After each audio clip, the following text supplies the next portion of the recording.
তলিয়ে গেছে।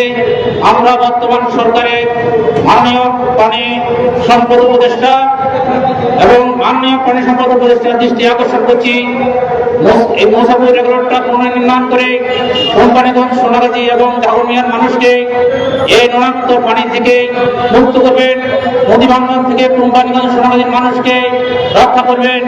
এই দাবি রেখে আমি আমার সংক্ষিপ্ত বক্তব্য শেষ করছি। আসসালামু আলাইকুম। সম্মানিত উপস্থিতি,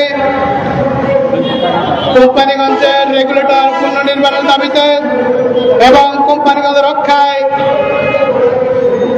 রক্ষার দাবিতে আজকের এই মানববন্ধনে কোম্পানিগঞ্জ উপজেলা কল্যাণ সমিতির আয়োজনে এখন সংক্ষেপে বক্তব্য রাখবেন নোয়াখালী জেলা জাতীয়তাবাদী ছাত্র দলের সাবেক যুগ্ম সাধারণ সম্পাদক জনাব আনোয়ার হোসেন মিয়া।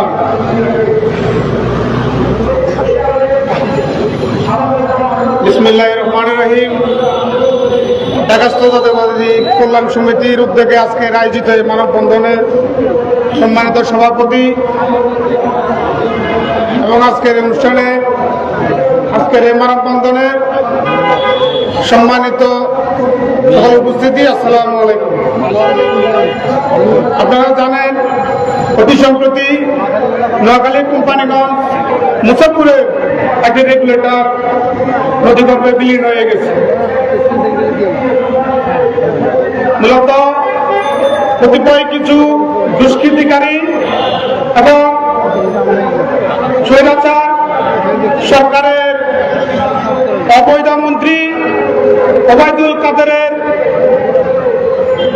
কাদেরের ছোট ভাই কোম্পানিগঞ্জ উপজেলার গডফাদার খ্যাত আব্দুল কাদের মির্জার নেতৃত্বে এই সোনাগাজীর যেখানে পানি নিষ্কাশন হয় যে রেগুলেটর ব্রিজের মাধ্যমে, সেই নদী থেকে অবৈধভাবে বালু উত্তোলনের কারণে যে নদীর যে ব্রিজটা সেটা ঝুঁকি তৈরি হয়েছিল এবং এর সাথে শুধু আব্দুল কাদের মির্জা নয়, ওনার বাগিনার সহ ওনার সহচর যারা আছে সবাই এই অবৈধ বালু উত্তোলনের সাথে জড়িত ছিল।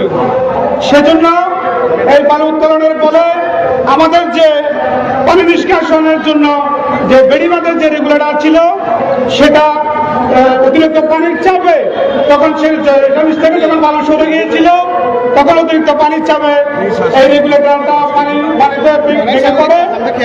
ফলে আমাদের কোম্পানিগঞ্জ ইতিমধ্যে অনেক শত শত বাড়িঘর নদীগর্ভে বিলীন হয়ে গেছে।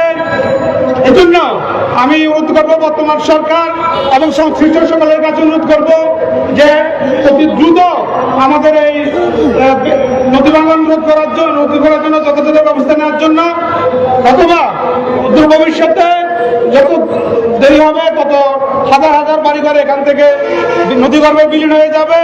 সেজন্য আমি সবাইকে আজকে যারা এখানে উপস্থিত হচ্ছেন সবাইকে অসংখ্য ধন্যবাদ জানাই। পাশাপাশি কর্তৃপক্ষের কাছে অনুরোধ করবো দ্রুত এর ব্যবস্থা নেওয়ার জন্য। সবাইকে অসংখ্য ধন্যবাদ। আসসালামু আলাইকুম। সম্মানিত উপস্থিতি, কোম্পানিগঞ্জ উপজেলা কল্যাণ সমিতি ঢাকার আয়োজনে নোয়াখালীর কোম্পানিগঞ্জ রক্ষায় প্রজার পুনর্নির্মাণের দাবিতে ইতিমধ্যে গতকালকে নোয়াখালী প্রশাসনের সাবেক সংসদ সদস্য জনাব বেগম হাসনা জসিমউদ্দিন মওদুদ তিনি পরিদর্শন করেছেন এবং পরিদর্শন করে এসে তিনি সরকারের প্রধান উপদেষ্টা ডক্টর মোহাম্মদ ইউনূস সাহেবকে ফোন দিয়েছেন। ফোন দেওয়ার পরে প্রধান উপদেষ্টা পানি সম্পদ উপদেষ্টা ডক্টর রিজওয়ানা হাসানকে ইতিমধ্যে নোয়াখালী কোম্পানিগঞ্জ প্রজার পুনর্নির্মাণ এবং পরিদর্শনের বিষয়ে তিনি ওনাকে যাওয়ার জন্য নির্দেশনা দিয়েছেন। উনি খুব শীঘ্রই নোয়াখালী কোম্পানিগঞ্জ পরিদর্শন করবেন। সম্মানিত কোম্পানিগঞ্জ উপজেলাবাসী, এখন আমাদের সামনে সংক্ষেপে বক্তব্য রাখবেন কোম্পানিগঞ্জ উপজেলা কল্যাণ সমিতি ঢাকার সুযোগ্য সহসভাপতি জনাব নিয়ামতুল্লাহ বাবু ভাই।